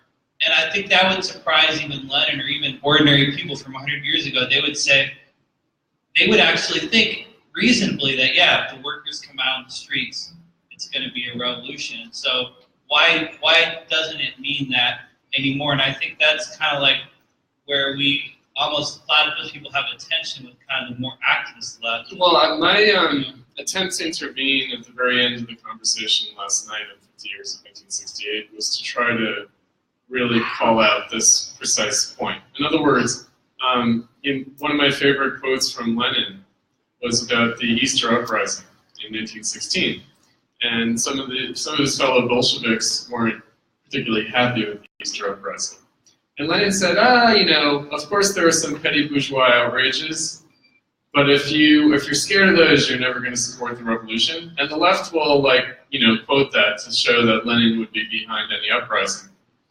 But the question is not, will there be petty bourgeois outrages in the revolution? Because of course there will be, racist violence for sure, right? Like if the state becomes delegitimated, all sorts of crap is going to happen. But what if that's all that happens, actually? Right? What if that's it? In other words, Lenin said, don't be afraid of some petty bourgeois outrages. Why did he say that? Because there's a socialist party, because the working class is organized. Millions of people came out on the street in the Iranian Revolution. Right. It's not how many people are on the street. Millions of people came out in the Iranian Revolution. But not how many people come out on the street, it's what ideas they have, what political program. What political program, what's the organization that can actually realize it? And I would say, getting back to what I was going to highlight, my implicit point last night was the missed opportunity of the 60s. What's the missed opportunity of the 60s? The party. In other words, nothing came of it. We interviewed Tariq Ali in 2007, early on in Platypus, and he was going on about how the SDS's failure was the failure to start a new party. And he pointed to Germany. He said the New Left in Germany started the Green Party, right? And that may not be a model for us, but at least they did something. Whereas in the United States, the SDS degenerated into all these Marxist-Leninist tendencies, all of whom claim to be for starting the party, but whose existence actually guaranteed that no such party was going to result in the New Left. So he was pretty clear, perhaps in 2007 in a way that he wouldn't be today, about the failure of the New Left. In other words, all this potential, all this discontent, all this mobilization, but there wasn't a party. There wasn't anything to give it political form. And so, of course, it got channeled in other ways. It got channeled into McGovernism, it got channeled into New Rightism, Reaganism, neoliberalism more generally. The long march through the institutions, so-called, my professor at Hampshire College, Margaret Cerullo, who was the editor of Radical America, which had been the STS journal. She inherited the editorship. She was trained, of course, in Marxism and in Frankfurt School of Critical Theory. And she told me in her office hours once, she said, Chris, I might just be a dinosaur. I'm a Marxist, I like the Frankfurt School, but, maybe Foucault is where it's at. Chris, so I had Margaret Cerullo as a professor a few decades later. And she would tell us about a couple of decades later. I'm not 60 years old. Sorry. I'm 50 years old, not 60. Sorry. Yeah. But she would tell us all the time in class how important Marcuse was to her. But Marcuse was never on any of her syllabuses. All we ever read was Foucault and Judith Butler. The Counterrevolution. You read the Counterrevolution? This is more and then up front. Yeah. Okay, it's more common based on something Ed said. We've been talking about this kind of Nietzschean philosophy of history, in which history changes from the standpoint of the present. This was because of change in the present. That's actually Hegel. Hegel, right. That is actually Hegel. Nietzsche, parallels a lot. I mean, he's got a different way of putting it. But Hegel's actually clearer about presentism, whereas Nietzsche is more about, we got to break with the past and refashion it, and so it's a little bit more clunky and imprecise actually. But go ahead. Yeah. So the example based on our present in the 60s, is very similar to what Ed mentioned, which is that in Momentum, in the Labour Party now, there's a group of people who are trying to reclaim the 60s. And it's kind of lame. It's called acid Corbynism. And the one interesting thing, from my perspective, that they've said is that they explicitly orient themselves against what they call the Adam Curtis Zizek theory of how the New Left led to neoliberalism. And they want to hold open some possibility about change in the 60s. But the weird reversal is that Adam Curtis, I mean, is trying to point out about change now in our present. This theory of the past is about how the groundwork under our feet is changing now in a way that makes us feel unsteady, whereas they're trying to uphold change in the past in order to be conservative in the present. Well, of course, that's a rather tendentious way of putting it, to say that they're being conservative. You know, I mean, I get your point that their critique of Adam Curtis and Zizek is that they think that Zizek and Curtis are kind of capitulating to the right in some way. I do get that point. I also realize, because, Mitchell, because you're present in the audience, that the discussion of the party question, because I noticed in your response yesterday that there's a kind of a disconnect. In other words, when I say the failure of the New Left was a failure to found a party, there's a little bit of a disconnect there, because of course there were all these party-type formations. And I guess when I say that the failure of the New Left was to found a new party, or to put it in the British context, the failure of the New Left was to make good on the bankruptcy of the Labour Party in the 60s, right? So Reframing wrote on Miliband of the early 60s, The Sickness of Labourism, the kind of registering of that crisis. The idea would be that, of course, Stalinism was not the what our comrade from the SPGB, Johnny Mercer, you know, in other words, he thought the party is the counter-revolution, right? In other words, that Leninism leads to Stalinism in this way. That, of course, the point would be rather how Stalinism was the liquidation of the party. And so the party efforts of the Marxist-Leninists, of the Maoists in the 60s and 70s, under the guise of party building, was actually the active liquidation of any possibility of party building, actually. And that might also go for the Trotskyists too, because of their conception of what they were doing. In other words, that they thought that they were re-inhabiting a kind of 1930s moment of Trotsky's attempt to, you know, split the Second and Third Internationals, right, with the French turn and this kind of thing, being some kind of external opposition to the Third International.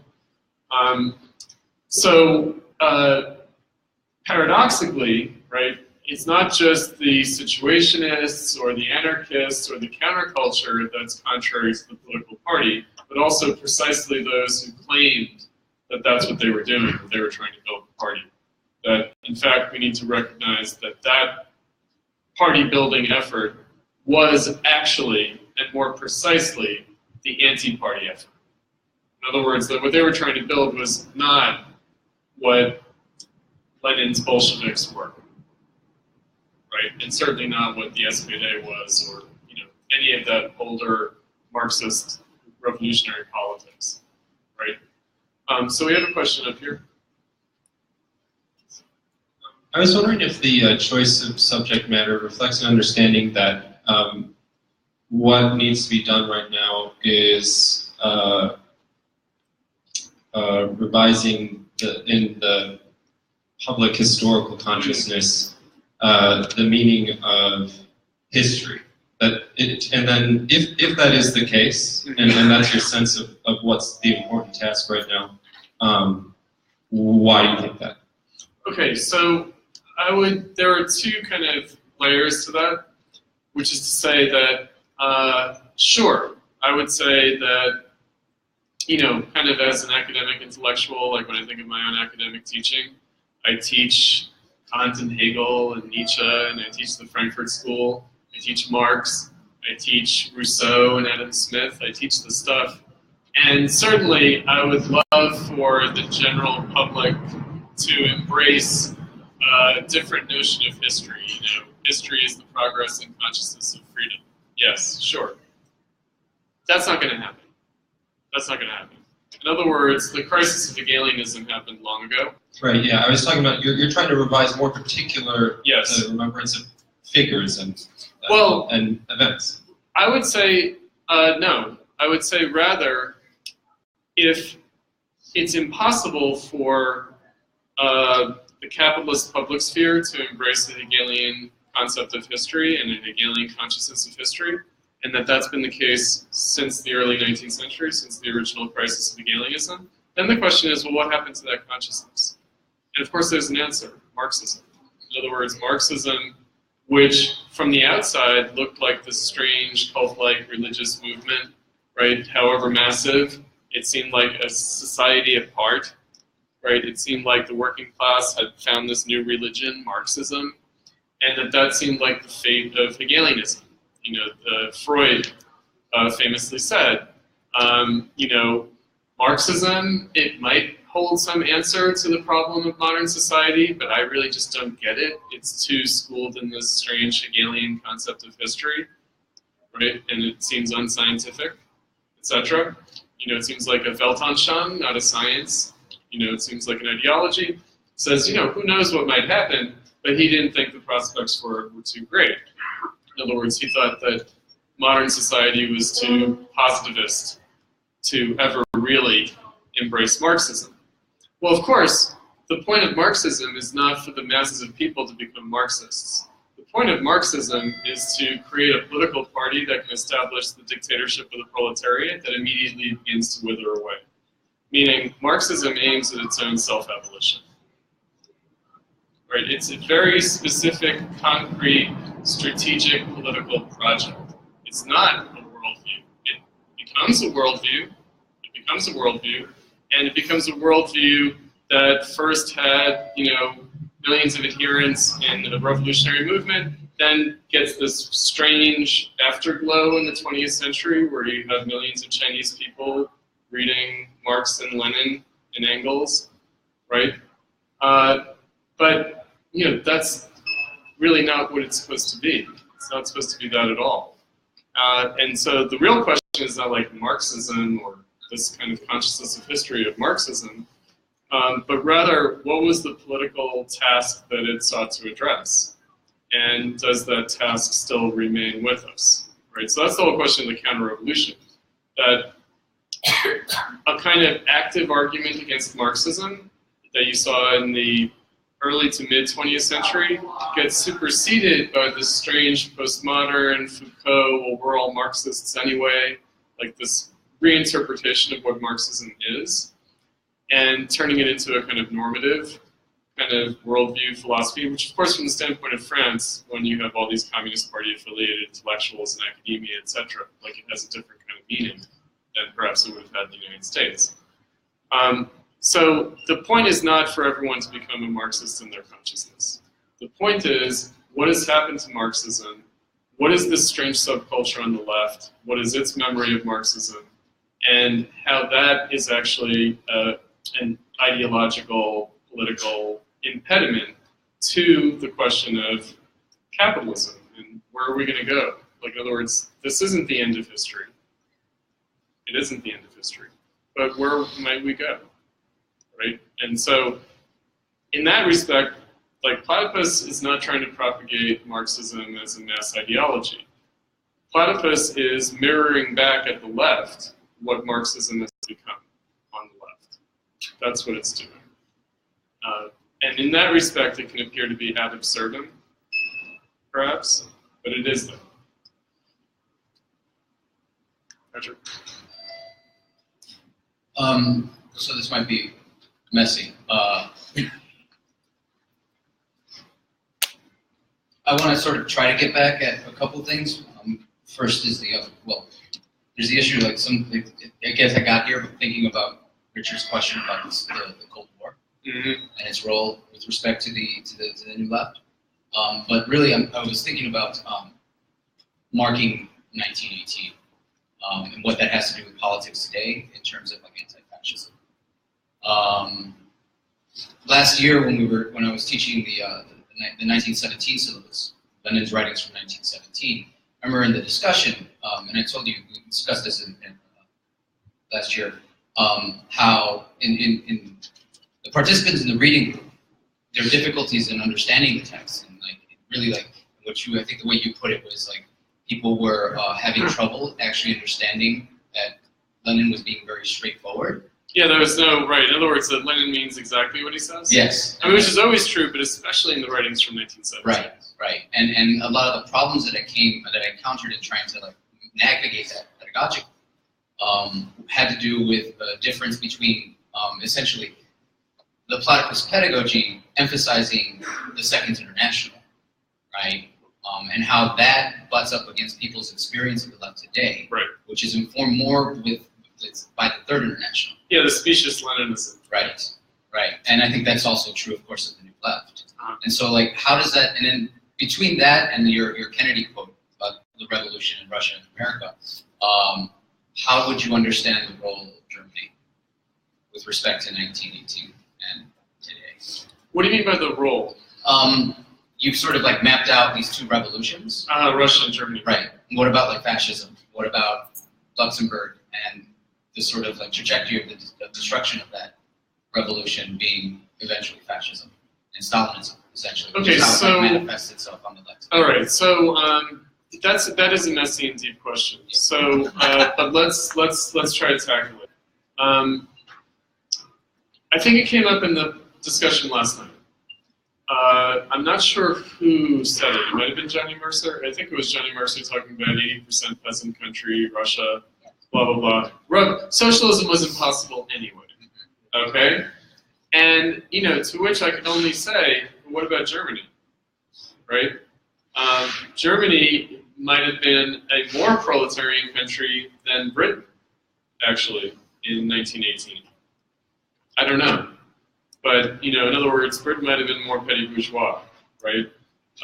You know, Germany, sociologically, I don't know. But it's hard to make the argument that Germany was unripe for socialism. Russia might have been unripe for socialism, but was Germany unripe for socialism? So speaking of Moishe Postone, one of his students, an early participant in Platypus, Parker Everett, once said to me, well, let's say the German Revolution had succeeded. Instead of socialism in one country, you would have had socialism in two countries, and it wouldn't have worked anyway, right? Yeah. And he also said something that I'll never forget, which is we should be thankful that socialism didn't happen in 1918, because if it had, none of the technological inventions of the 20th century would have happened, because we need capitalism to have technological innovation. And I just thought, you've really not, like, understood a damn thing, right? So, of course, you know, the world being unripe for revolution, which is really Postone's argument. Postone's argument is that the world, not Russia, the world was unripe for revolution in 1918. And the reason for that is that the world was still proletarianizing. And it's only starting in the 60s, and this is where Abdul and Moishe would agree, that the world starts deindustrializing, right? And so it's only when the world starts deindustrializing that socialism becomes possible. Right?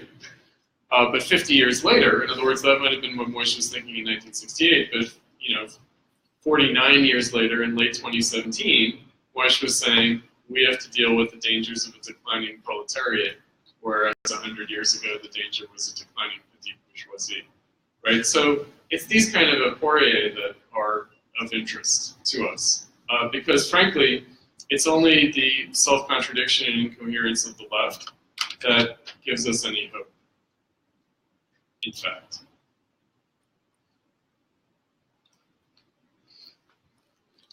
So, I did not answer your question. Okay, let me answer it one more way. The anti-Deutsch theory of Germany. There is an anti-Deutsch theory of Germany. And the anti-Deutsch theory of Germany is that Germany had a failed revolution in 1848, never really became a nation state, got possessed by this nationalist mania, and that's what fascism is, and that's why Germany has made a special contribution to the hell on earth, which is the German model of nationalism, which the third world has embraced, and which is anti-Semitic at its core, and that's why the anti-Deutsch have graduated from anti-Germanism to anti-nationalism, right? But they still think that the special contribution of Germany to hell on earth is their model of nationalism, and that comes from the failure of 1848, etc., etc. Okay, so how does that square with Luxemburg? How does that square with Luxemburg? Of course, Luxemburg thought that her political situation was fundamentally conditioned by the failure of 1848. But she didn't understand the failure of 1848 as a German failure. She understood it as a world historical failure. Right? So the question is, how was Germany a concrete, specific phenomenon of what is a greater world historical failure? Because after all, the United States in 1918, like Germany in 1918, like France in 1918, like Britain in 1918, these are all products of the failure of 1848. And there's, in other words, Marxism has a theory for the failure of 1848 capitalism. Right? So what is Germany's, role if 1917 is Russia and 1918 is Germany? That's why it's the German Revolution that we need to be talking about. The SPD. Obviously, the SPD was a party head and shoulders above anything the Bolsheviks or RSDLP or Russian socialism in general was. If you took all of it, if you said, well, the SPD was heterodox and had all these reformists and whatever, okay, let's say that the analog to the SPD in Russia was the socialist revolutionaries, the Mensheviks, and the Bolsheviks, and some anarchists. Just throw them all together. Still, the SPD was qualitatively a stronger political force than socialism in Russia was, leading up to World War I and the crisis of the revolution. So that's why it is Germany. That's why, what's the role of Germany? Germany is where the revolution was decided.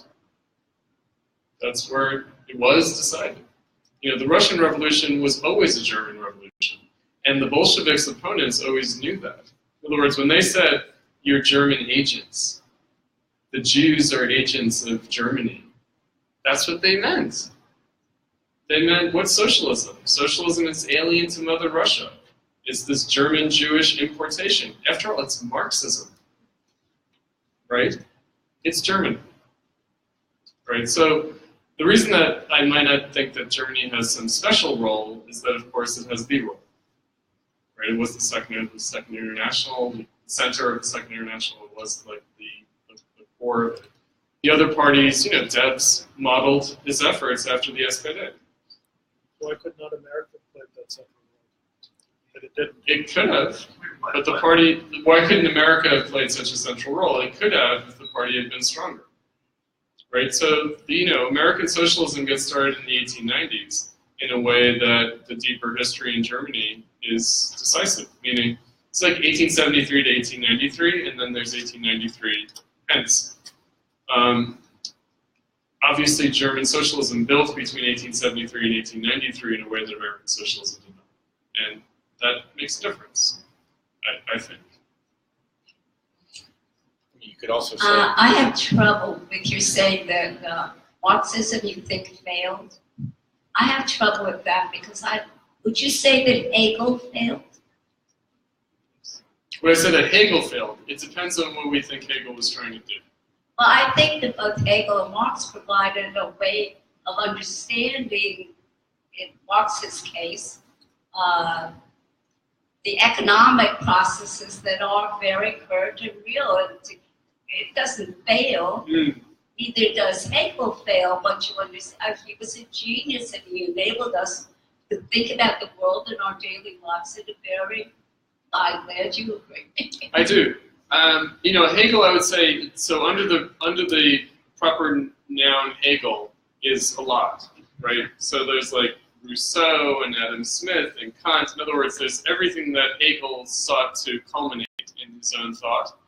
And Hegel himself is, of course, a tricky character in the sense of, the right-wing Hegelianism, left-wing Hegelianism, etc. And so I would rather put it, and by the way, that's why Thomas Jefferson, I'm sorry, that's why Thomas Jefferson is there. There's a one-word answer why it's life, liberty, and the pursuit of happiness, and not life, liberty, and property. And that's Rousseau, right? If Jefferson had never read Rousseau, it would have been life, liberty, and property. It wouldn't have been life, liberty, and the pursuit of happiness. And so the genius, has the bourgeois revolution failed, right? That's the question. That is the question. And that's why I think the question of Marxism failing, it's a provocation to say Marxism failed. Marxism is a body of thought, but it was a political movement too. And I think the fact that it seems to have failed in practice, but continues to succeed in theory, is a problem, actually. And of course, the bourgeois revolution is dogged by the same problem, which is to say, and that's why I quoted Robert Frost, right? All men are free and created equal, life, liberty, and the pursuit of happiness. This is a troubling thought that Jefferson has planted, and the easy way out of it is to say it's not true. The more difficult one is that each age will have to ponder its truth, right? Similarly, we could say the problem of Marxism, meaning that did the world that the bourgeois revolution sought to bring about, did it come to fruition or not? What's the relationship between the idea and the material reality? Right? That's really, I think, core to the question of what it means to say Marxism failed. I was sort of provocatively saying, can we really say that it succeeds in theory if it failed in practice? And and I had my Professor Moishe Bastone in the back of my head, which is to say that for him, Marxism failed in practice, not accidentally, but necessarily. But Marx is the most profound genius social theorist of modernity. And it's like, well, wait a second. Wait a second. What are we then saying, actually? It's going to be, we're running out of time, so it's going to be the last question. Okay.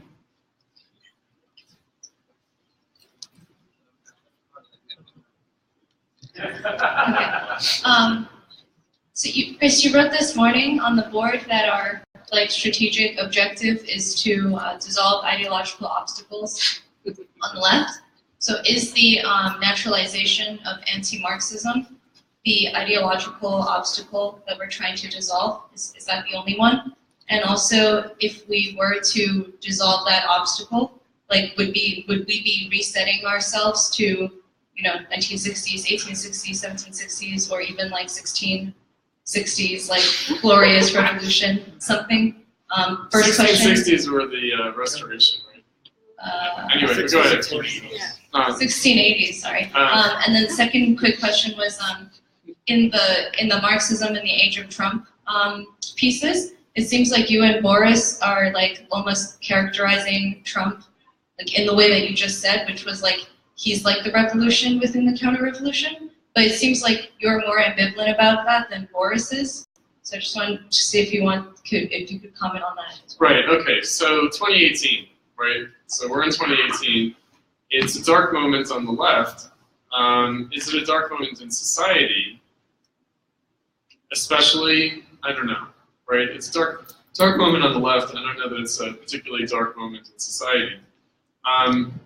The answer to the question of the ideological obstacle to be dissolved, is it anti-Marxism? Yes, of course. What it would mean to dissolve that ideological obstacle is something else, because of course so much anti-Marxism is now Marxism, right? Now, okay, the Trump question and Boris Bagarlitsky. I never agreed with Boris's understanding of the crisis of neoliberalism as a split within the ruling class, in the sense that he put it, namely industrial capital versus finance capital. I never understood it that way. In other words, I don't think that politics can be, just resolved according to kind of group interest. And so I do think that there is a more abstract and vague crisis, namely a crisis of neoliberalism as politics, and that's a very thin crisis because it's more of a crisis of ideology than it is a crisis of, political parties. So another point coming from last night on 50 years of 1968 is that I was, Joseph tried to inject this into the discussion, but I was surprised that Abdul didn't take up more, and Mitchell perhaps, the crisis of the Democratic Party in the 60s. In other words, there are a couple of ways of thinking about it. I think that Joseph made mention of it, but also emphasized the crisis of official communism, 1956, which came up in the SPGB comrades, Joni Mercer's comments. But no one really talked about the crisis of the Democratic Party. And we should remember that while the New Left in the United States certainly took inspiration from events around the globe, that movements around the world actually took inspiration from what was going on in the United States. The Civil Rights Movement, for example, was inspirational for decolonization. It's not that decolonization was inspirational for the Civil Rights Movement so much as the Civil Rights Movement actually was inspirational for decolonization. We tend to reverse that in our memory of it. And so if we're thinking about the New Left as an American phenomenon, the real question then is the crisis of the Democratic Party, which was not the way the crisis of neoliberalism is playing out now. In other words, it was actually a more thoroughgoing political crisis. Maybe because the Democratic Party was more of a real party in the 60s than it is today, or than the Republican Party that Trump, whose crisis Trump took advantage of is today. Perhaps that's it. But, again, the party question, not to collapse, apples and oranges, because of course the Democratic Party and the Republican Party are nothing like a socialist party. And yet it does raise this question of politics. It does raise that particular matter. And so Trump is obviously a symptom. Just without having to make any other claims whatsoever, you can just say, it's remarkable that this guy comes in and hijacks the presidency out from under the two established parties. Right? You don't have to characterize it in any other way. You can just say, isn't that something? Right? So at the very least, right, and how did that happen? In other words, he didn't have to create a new organization at all.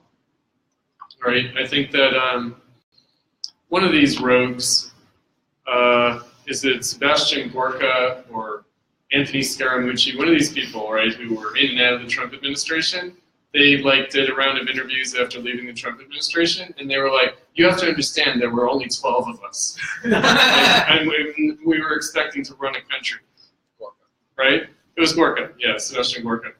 And so, at the very least we can say something is in crisis. Right? We don't have to say, oh, well, see, the industrial capitalists are now coming out against the financial capitalists. No, right?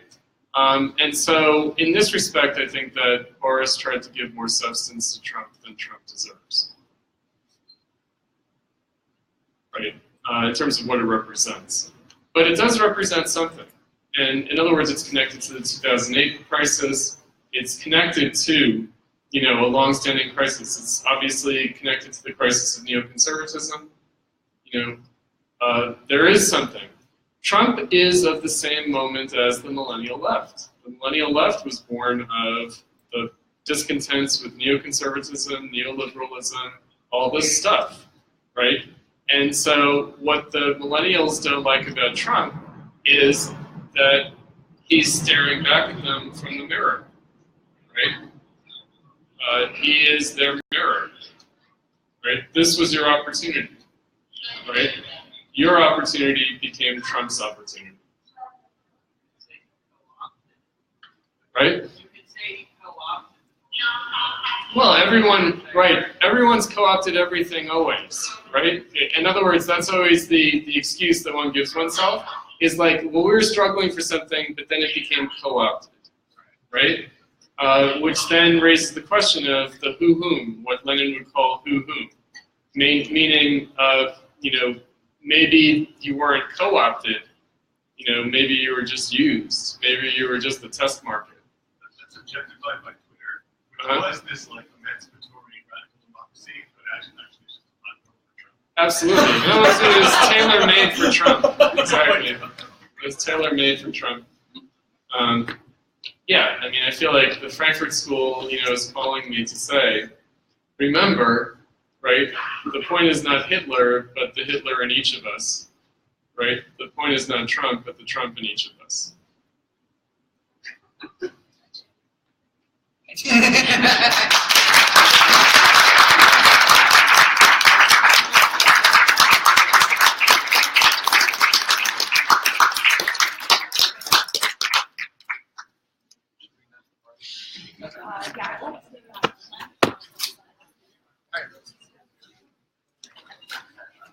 Stephanie told me to tell everyone there's like 100 hot dogs everywhere. Yeah, okay, so we're having a party, and to get there, what's like, you take the Orange Line, what's the stop? Western. 3200 Western. The address is PDF, right? Yeah, it is. And if you don't know the address, you can come ask me. I just don't want to say your address over like a loudspeaker in the middle of SAIC. Oh, it's on Western Boulevard. Anyway, just a reminder that SAIC hosts coffee breaks every Wednesday at 4:30 p.m. in Cozy Cafe on Michigan Avenue, and reading groups every Monday from 6 to 9 p.m. In Clean 501. Thank you for coming to the 10th Platypus International Convention, and good night. Tomorrow, if you're a member of Platypus, we are starting at 10:30. 10:30. Right? Yes, here. Where we were this morning? Yeah, in the room we were in this morning, 327. 10:30. Oh, yes, you did.